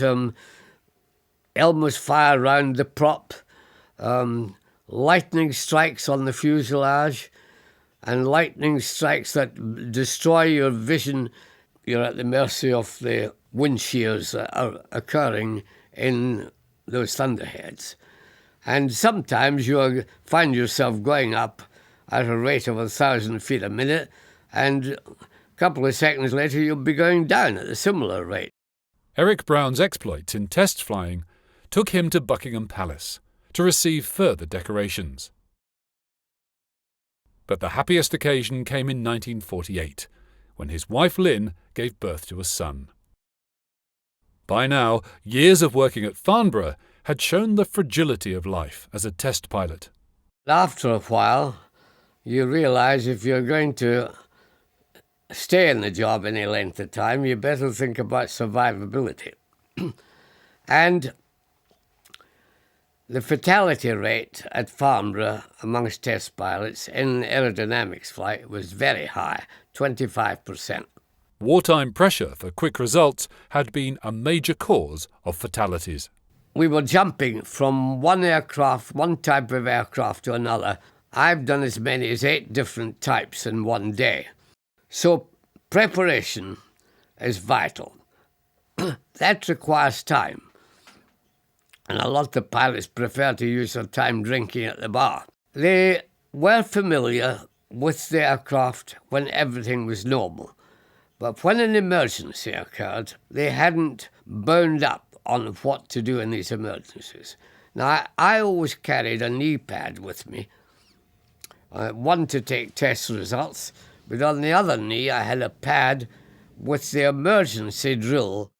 I think preparation contributed a large percentage to my survival. But another thing is, I think my stature contributed to my survival, because it's very noticeable that very tall people in airplanes run into a lot of bigger troubles than small pilots. In 1949, Brown again cheated death when a jet-powered flying boat that he was landing in the Solent hit a floating mast that had broken off a yacht. After 6 years of test flying at Farnborough, and the Lordships of the Admiralty decided I'd better go back to operational flying. Brown rejoined his old squadron, 802, as senior pilot. I found it very easy to integrate. I mean, the flying was much simpler, but what I enjoyed tremendously was the camaraderie of squadron life. We were in the Mediterranean at that time, and flying from what I call a fleet carrier, wasn't a full-size carrier, in Sea Furies. You forget that naval flying is very different from Air Force flying. You're in an environment which is basically hostile, the sea, flying single-engine aircraft too. If anything happens, a ditching is inevitable. That is not an easy thing to do, particularly if the sea is rough. So the Air Force fighter pilot goes out, has his combat, comes back to his airfield. In the Navy, you have your combat, and then you've got to find your way home, because unlike fighting over land, you are not allowed to contact your carrier in case you give its position away. sometimes after combat you're quite disorientated. And then when you get back, you have the hazard of deck landing. But on the nice side, I was fortunate enough to lead the Navy's piston engine aerobatic team to give air shows when we got back to UK. Brown's next posting took him to the United States Navy. After leaving Farnborough, the Americans had asked if I could go to America to their test centre at Patuxent River. The Brown family crossed the Atlantic the traditional way and took up residence at the US Naval Air Test Center in Maryland. Here he was able to fly the F-86 Sabre, then proving itself in Korea, and complete some unfinished business. The F-86 was one of the most delightful jets. In fact, I count it as the most delightful to handle because it had almost perfect harmony of control. Now, harmony of control is what binds a pilot with his aircraft. You feel you and the airplane are one, you're part of it. And this, the Sabre has, absolutely. And also, I have a great affection for it because it was the first aircraft on which I ever went supersonic. I'd done so much transonic flying that when I actually took the F-86 through the barrier, it really did exactly what I thought would happen. The only surprise was, because one hadn't experienced it before, was when you got through the barrier, everything suddenly became dead smooth. And all this vibration and porpoising and nose-down trim effect all disappeared, and you were in smooth air. The Royal Navy wanted all career officers who were pilots to learn how to take control of a vessel. On return to Britain, Brown was posted to HMS Rocket, an anti-submarine frigate based at Londonderry, to serve as one of the ship's officers. At the end of 1953, he returned to Scotland to command 804 Squadron at Lossiemouth, flying Hawker Seahawks. He was also promoted to commander. And the next year, the Browns moved to Wales, where Eric became air commander at Brodie Station in Pembrokeshire. Brodie was in the depth of Wales, and of course, it was fairly isolated part of the country and subject to very nasty weather. It was coastal, and we were on the top of a fairly high cliff, a difficult place to operate on. And to this day, the centre of a mystery. Air traffic control alerted me that aircraft were reporting seeing a flying saucer. And when one looked up anywhere on the airfield, it was clear to the naked eye there was something like a saucer up there. So I said, right, I'll take a Vampire up and have a look at it. And went up to the absolute ultimate ceiling of the Vampire, which was just almost 40,000 feet, and it was still above me. I didn't get close enough to put my hand on my heart and say what it was.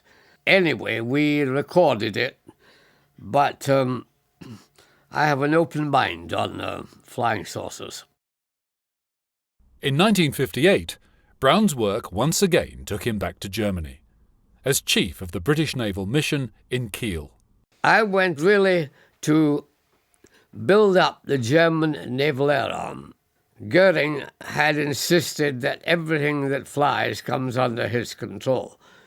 At the end of the war, they were left high and dry, of course, and as an effort to get them back into business, they appealed to NATO that if they could reform a German naval air arm, that they would be happy to assign it to NATO. So my job was to take World War II pilots together with an intake of the new generation of post-war pilots and meld them all together into a force that we could assign to NATO.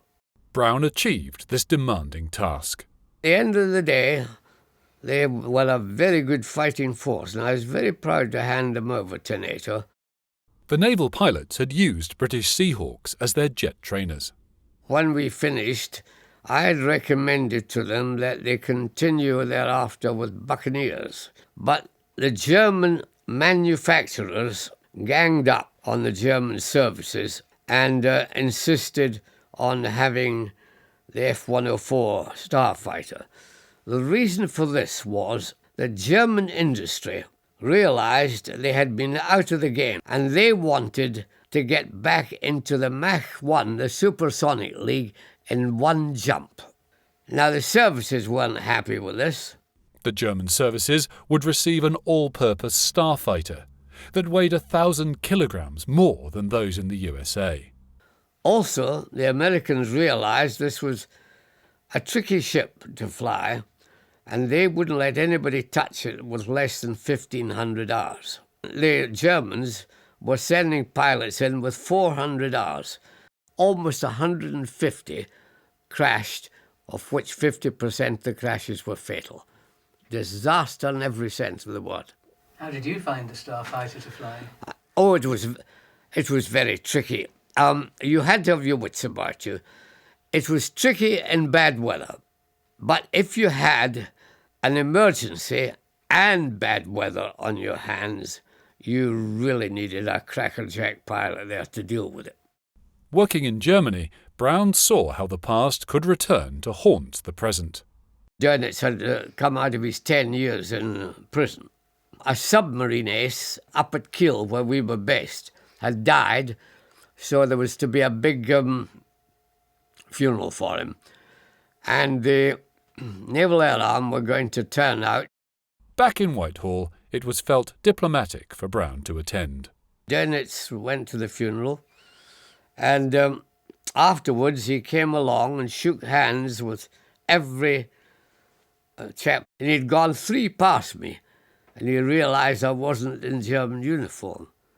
So he came back, and he said, "You're British, aren't you?" And I said, "Yes." He said, "What are you doing here?"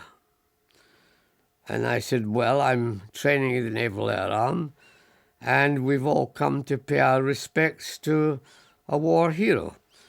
And he said, "Oh, that's very kind, thank you very much," and just went on. But when he got to the end of the line, and before stepping into his car, they all broke ranks and rushed over to surround him. However, they knew they could not cheer a Nazi leader. They all took their hats off, as they do for the normal 3 cheers, hip, hip, hooray, and did this 3 times, but in complete silence. It's quite eerie.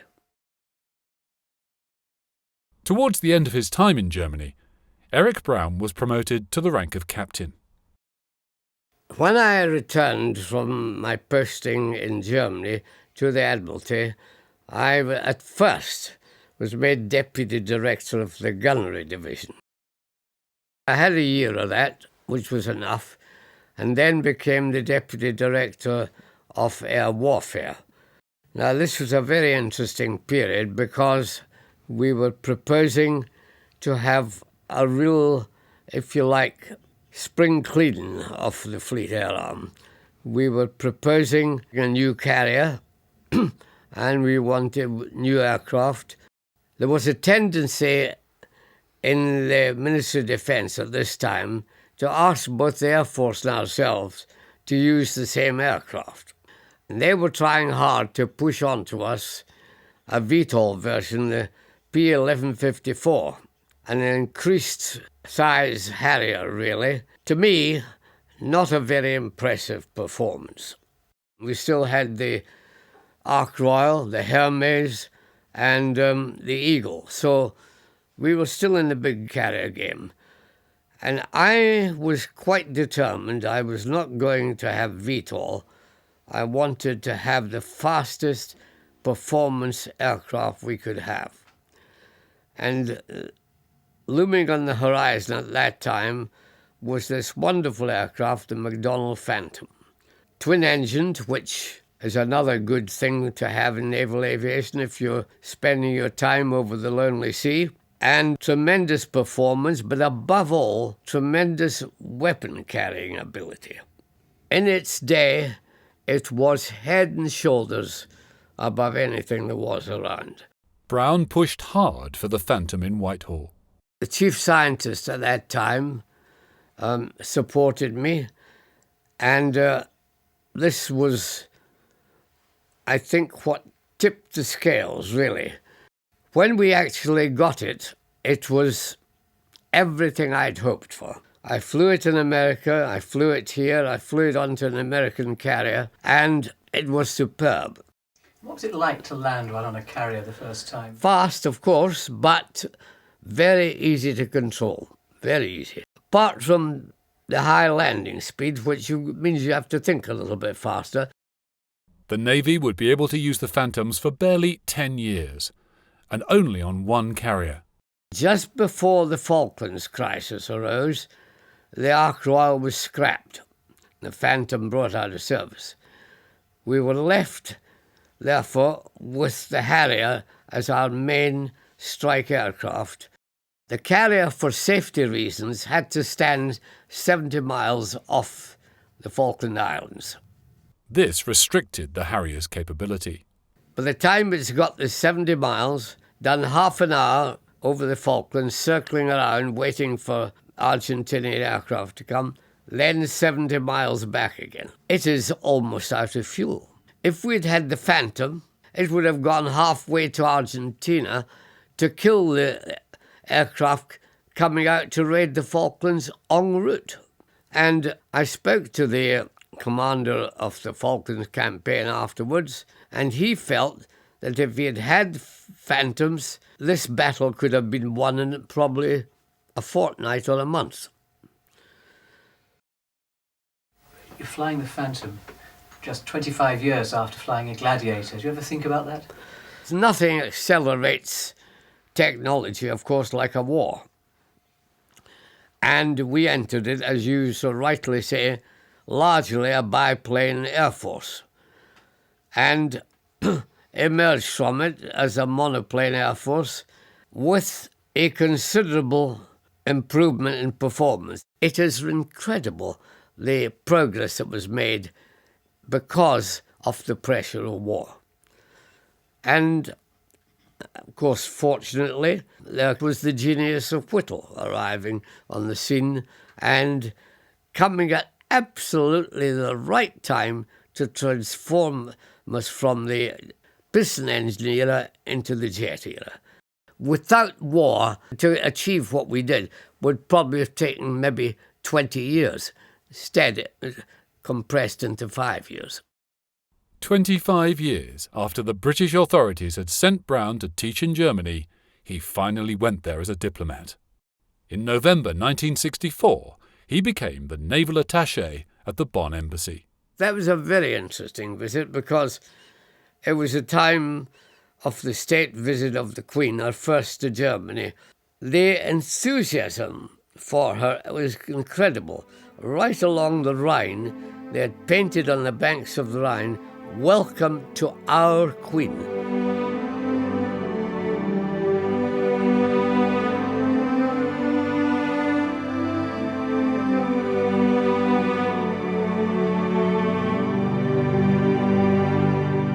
It gave me a chance to meet some of the new heads of state. For example, the new president, Erhard, who was the Chancellor. One really got into the inner circle there. And I think they were genuinely working for a new Germany. Not many of them knew my background.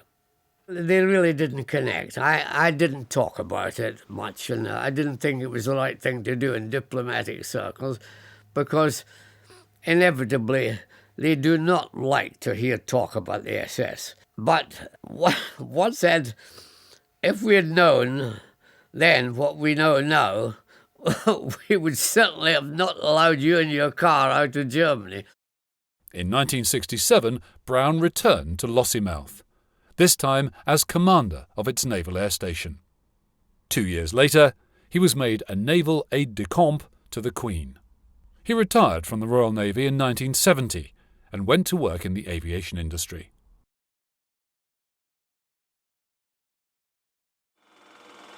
Captain Eric Brown is regarded as the leading aviator from the great age of test flying. His work was crucial to Britain's defence. Yet this era has a wider legacy still. It paved the way to the safe flying that we now take for granted every day in thousands of airliners.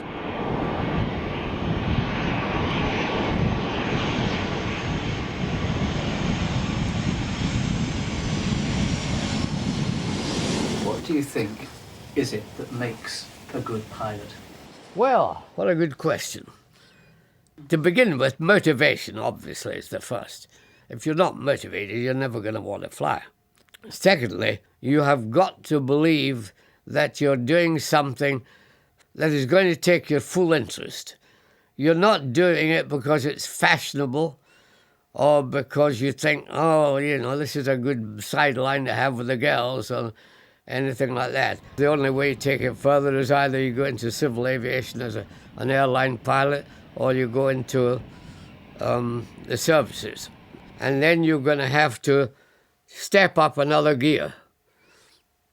And that means you're going to improve your skills, particularly in blind flying. And that is usually a hurdle that brings a lot down. In wartime, what is it that separates the good combat pilot from the bad? Oh, well, I think most of the really brilliant combat pilots were good shots. It was a hobby of theirs. For example, Johnny Johnson on our side was a very good shot. Galland and Bobby Hartman were both great shots with rifles. Every fighter pilot goes through this unless he's been a good shot. There comes a period just after you've qualified where your camera gun shots show that you're not going to hit anything. And suddenly, when you're feeling pretty desperate about getting a hang of it all, it clicks. Is there a psychological motivation? I think so, to a large degree, yes. Yes.